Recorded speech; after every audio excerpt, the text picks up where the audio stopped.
Beloved Orthodox Christians, we have some updates about the St. John of Damascus Orthodox Initiative School, and here are some points. This year we have something new. We're expanding the initiative's after-school offerings to include modern Greek, ancient Greek, Byzantine chant for kids, as well as catechism classes for all ages. We would like people to understand that the initiative is for everyone in our eparchy, whether they homeschool or attend public or private school. Because this expansion represents a large step towards growth, and because we do have families who very much want to participate but do not have all the funds to do so, we have created a scholarship fund for help.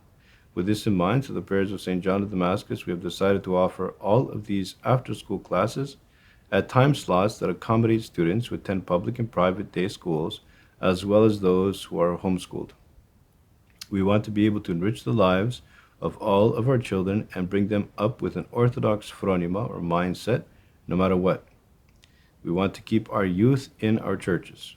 This program is geared to helping that happen by teaching them how to preserve their faith through language, chanting, and catechism. Please give generously to this effort, even if you do not have children of school age. Your grandchildren and the children as a whole will benefit as well. We are presently at over 27,000 with a goal of 50,000 to reach by July 15th in order to be able to run our after-school program at its full capacity. Please help this worthy cause. God bless you all.